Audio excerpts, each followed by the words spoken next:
Es decir, dentro del marco actual o contemporáneo de la seguridad global, es evidente que nos encontramos con una relación aparentemente de oposición entre lo que es turismo y lo que es guerra. Tendríamos, turismo y guerra serían como dos movimientos de masa, ¿no? dos grandes flujos migratorios, ¿no? Es decir, dos formas de movilización masiva, ¿no? Y dos formas de ocupación también. Tendríamos una ocupación que sería violenta o bélica, que sería el caso de la militar, y tendríamos, por lo menos, eso parece, otra que sería pacífica, de tipo comercial, que es la que sería la ocupación turística, ¿no? De hecho, en el turismo constantemente se habla de ocupación, ¿no? Que es un término que se utiliza habitualmente, ¿no? Bien, desde esta perspectiva, tendríamos zonas de seguridad y zonas donde no hay seguridad. En este mapa, que sería un mapa dinámico, ahí se tendría que establecer una cartografía en pleno movimiento, ¿no? Enormemente dinámica. Tendríamos áreas temporalmente seguras y áreas temporalmente inseguras. El turismo fluiría a las áreas seguras y abandonaría las áreas inseguras, ¿no? La relación es más compleja de lo que parece, porque no es solamente un problema espacial, es un problema temporal también. Todos los lugares de conflicto, lugares de guerra, se convierten inapelablemente en atracciones turísticas. Ahora hablaré un poco de la historia de las atracciones turísticas, ¿no? Pero vamos a terminar con este marco de seguridad global, ¿no?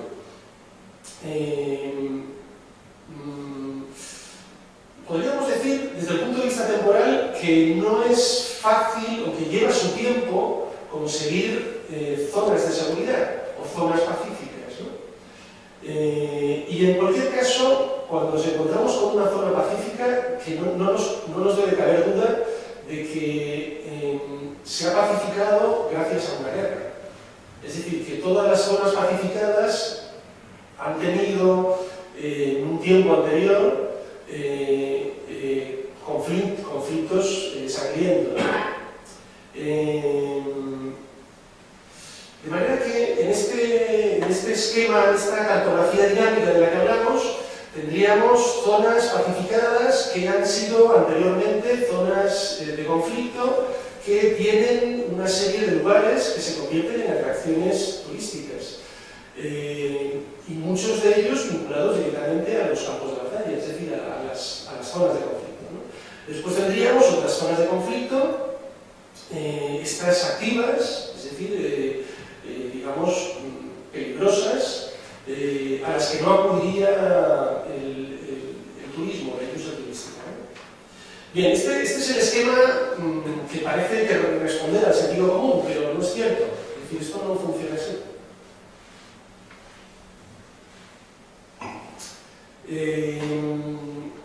Desde hace mucho tiempo, incluso desde casi desde el siglo XIX, o desde el inicio de la historia del turismo, nos encontramos con una atracción casi pulsional hacia el campo de batalla, pero al acercamiento, es decir, a un acercamiento tanto espacial como temporal al campo de batalla. Antes he definido estas zonas de conflicto en relación con una distancia tanto de espacio como de tiempo, ¿no? Aquí habría, digamos, si lo traemos, ¿no?, al presente, distintas modalidades de turismo. El abanico turístico es enorme, ¿no? De manera que tendríamos turistas que no se atreverían, habría una graduación, ¿no? No se atreverían a llegar muy cerca de las zonas de conflicto, otros que por el contrario se atreven a llegar muy cerca, y otros que no solo se atreven a llegar muy cerca, sino que desean acercarse mucho a las zonas de conflicto. Así es como ocurre en la actualidad, ¿no? Desde, vamos, en la guerra de Yugoslavia, una agencia italiana ya organizó viajes a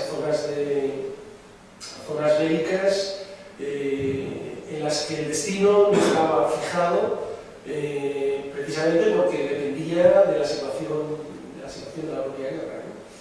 Esto, insisto, puede parecer algo muy contemporáneo, pero veremos cómo no es tan contemporáneo, ¿no? Bien.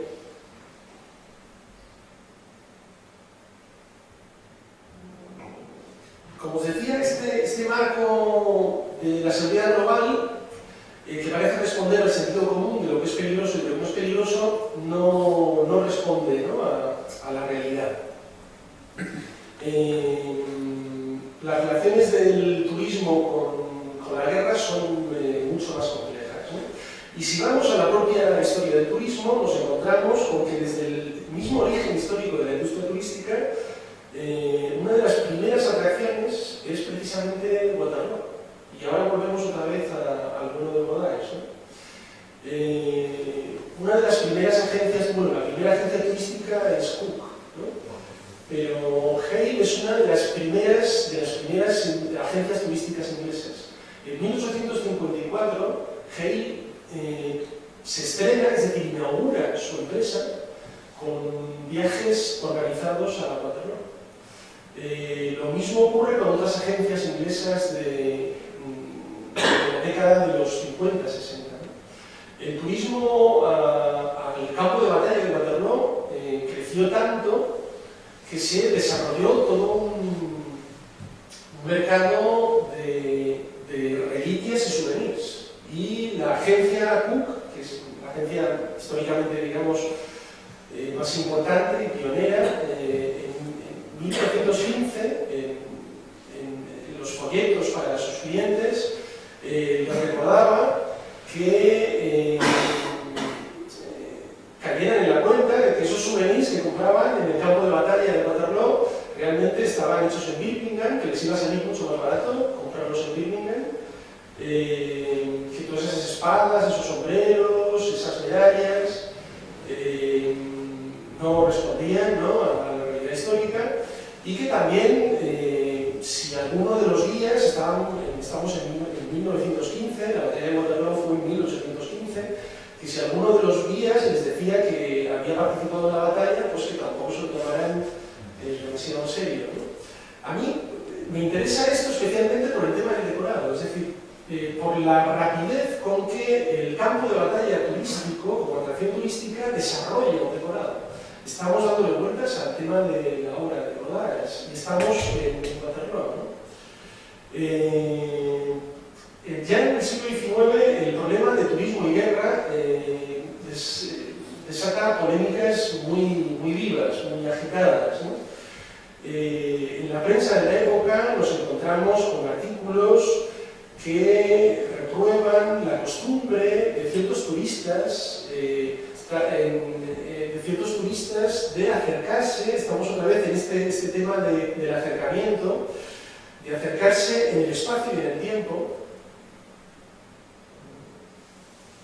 de manera excesiva a los campos de batalla de la guerra franco-prusiana. Y lo reprobaban diciendo que respondía a un deseo morboso y moralmente criticable, ¿no? Algo parecido ocurre con la guerra de los Boers en Sudáfrica. Cook organizó viajes a campos de batalla de la guerra de los Boers antes de que la guerra finalizara. El éxito de estos viajes llegó al punto de que una alta autoridad política en Sudáfrica hizo el ruego de que se detuvieran los viajes porque estaba afectando al desarrollo de la propia guerra, ¿no?, al desarrollo del propio conflicto bélico, ¿no?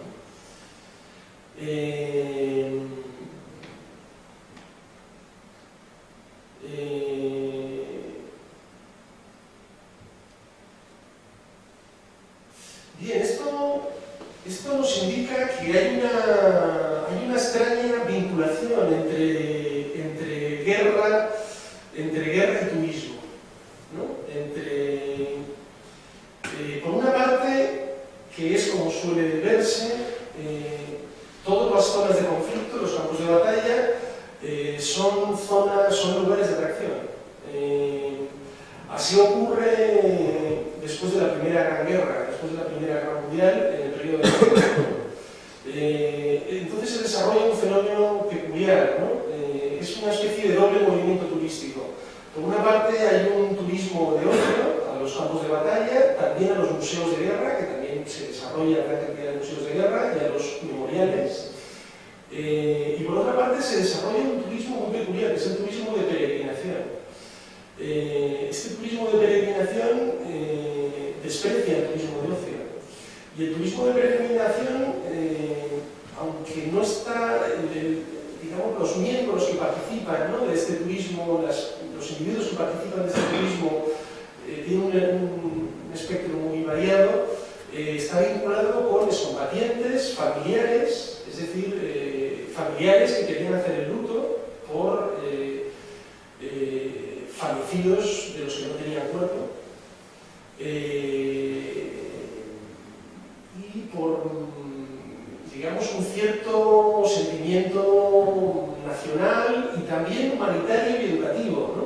Es decir, hay que ir a los campos de batalla para que no vuelva a ocurrir, ¿no? Esto es lo que se decía también en estas peregrinaciones. Peregrinaciones que se vinculan a veces directamente con la religión, ¿no? Es decir, por ejemplo, la Iglesia Católica hizo peregrinaciones de Inglaterra a Francia, organizadas por la Iglesia, y lo mismo hizo la Iglesia Anglicana, ¿no? Dentro de Francia también la propia Iglesia Católica hizo gran cantidad de peregrinaciones. Es sorprendente la cantidad de peregrinaciones que se hicieron en este momento a campos de batalla que se consideraban zona sagrada. En Ypres tenía una foto que os describo. Hay una foto de una ruina que se mantiene arruinada, o sea, se mantiene tal cual, ¿no?, bombardeada, con un cartel que pone está ante una zona sagrada que ha sido mantenida inmaculada desde el momento del bombardeo en tal fecha. El concepto de que el camino a los campos de batalla de la Primera Guerra Mundial era un camino sagrado estaba enormemente extendido en la cultura popular de la época, ¿no? Es decir, una especie de vía crucis. Y así, con esa metáfora, se habla constantemente de estas peregrinaciones, ¿no? De manera que tenemos aquí una polaridad muy peculiar ahora. He hablado antes del 19, ahora estamos en el 20, estamos en el periodo entre guerras y vemos como el turismo se bifurca. Es decir, como tenemos dos caras del propio turismo, ¿no? Una que parece decantarse hacia lo que algún historiador ha llamado como una religión civil, porque no eran solamente peregrinaciones religiosas en el sentido institucional, sino que también había organizaciones de excombatientes o vinculadas al gobierno, o por supuesto políticos que hacían esa peregrinación. Y por otra parte teníamos un turismo de ocio despreciado por estos turistas, digamos, serios. Los turistas serios veían con enorme desprecio a estos otros turistas que desayunaban en el hotel, se paseaban por las zonas de destrucción de la Primera Guerra para volver después a una zona de baile por la noche y entretenerse, ¿no?